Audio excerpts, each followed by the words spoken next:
ছেলেটা একটু বড়ই হয়ে গেছে, নিজে নিজেই জামা কাপড় পরতে শিখে গেছে।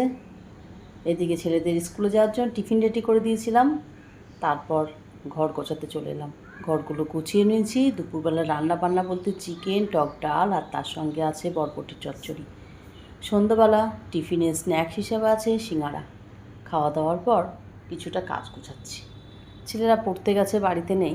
এই সুযোগে ফ্রিজটাকে একদম সুন্দর করে সাজিয়ে গুছিয়ে নিয়েছি।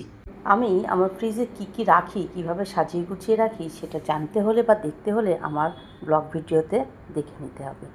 যাই হোক, ফ্রিজটা তো এখানে সাজিয়ে গুছিয়ে নিয়েছি। বাইরে চলছে বিয়ে বাড়ি, তারই ঝলক আপনাদের সামনে একটু রেখে দিলাম। এই ঘরটা গুছিয়ে নিলাম, মাইক্রোওয়েভের কভারটাও চেঞ্জ করে দিলাম, দিয়ে পাশে একটা ছোট্ট মিনি র্যাক ছিল, সেটাকে একটু সুন্দর করে সাজিয়ে নিলাম। ছোটো ছেলে ডাকলো সারপ্রাইজ দেওয়ার জন্য। এই দেখুন, এটাই হচ্ছে সারপ্রাইজ। রাত্রে ডিনারে ছিল চাউমিন।